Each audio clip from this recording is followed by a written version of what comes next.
Moi, je pense que sincèrement, la responsabilité la plus lourde que l'on a eue, c'est euh, d'organiser en tout cas c'est d'organiser les équipes. On nous a dit, écoute, voilà, le moins de personnes possible sur site, le télétravail, ça c'était le premier point. Et les points suivants, ça a été au niveau de l'organisation du site, c'est de voir comment faire tourner nos usines avec le moins de personnes possible. Donc on a à un moment donné, dans toutes les équipes évidemment, on a toujours un peu de surplus, on a toujours des équipes qui sont des équipes renforts.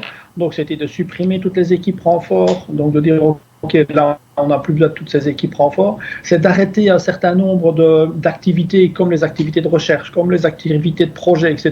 Bon, là on a dit stop, là on va juste organiser le fonctionnement des usines et la sortie des produits. Donc c'était ça qu'il fallait vraiment faire.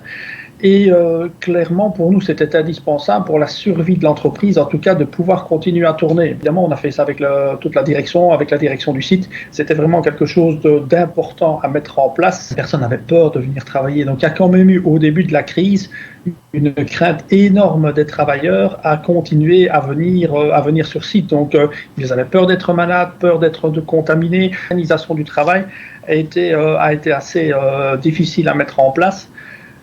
Mais je dois dire qu'on a eu tout le soutien, en tout cas, des délégations syndicales. Donc, on a vraiment pu travailler, en tout cas, en toute confiance avec les délégations syndicales pour mettre tout ça en place. Donc, moi, ça, c'était important d'avoir pu, à un moment donné, parce que je crois que ça donnait confiance au personnel de voir que les délégations syndicales et la direction travaillaient main dans la main, en tout cas, pour mettre un maximum de choses en place pour préserver la sécurité, enfin, en tout cas, pas la sécurité, mais la santé de chacun.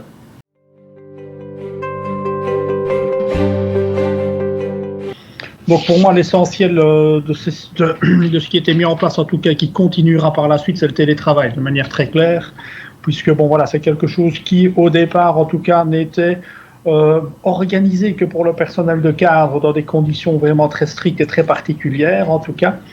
Donc on a dû évidemment ici de manière assez précipitée, il faut bien appeler les choses comme cela, on a dû évidemment mettre ça en place pour l'ensemble des cadres et des employés. Donc avec un télétravail pratiquement généralisé pour ces deux catégories qui étaient, je dirais, au moment le plus compliqué de la crise, en tout cas, où il y avait pratiquement 80% du personnel employé et cadre, en tout cas, qui étaient en télétravail.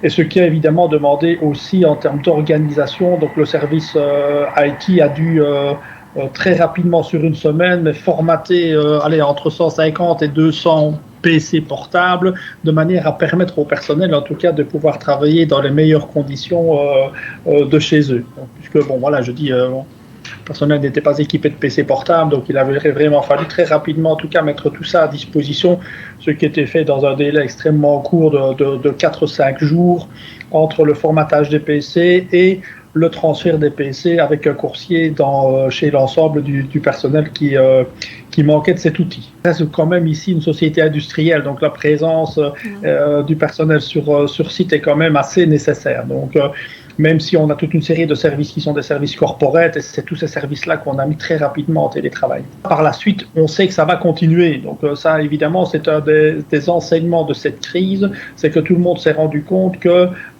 ça fonctionnait. Donc notre usine a continué à tourner tout à fait normalement, en tout cas, entre les personnes évidemment présentes sur site, il faut bien faire tourner les usines, et les personnes qui étaient en télétravail pour finalement vendre les produits, organiser les expéditions, gérer la comptabilité, enfin je dirais vraiment tous les services annexes ont pour la plupart été gérés de manière en télétravail et ça a fonctionné. On se voit mal aujourd'hui en tout cas faire un gros pas en arrière et de dire qu'on n'aura plus de télétravail demain.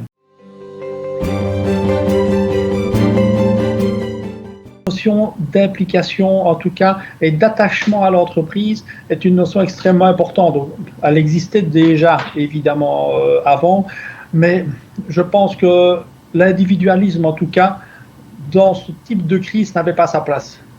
C'est vraiment pour moi une compétence. Je dis c'est pas toujours facile à déceler, mais en tout cas on s'est vraiment rendu compte dans cette crise en tout cas que l'implication et l'attachement à l'entreprise était quelque chose d'extrêmement important.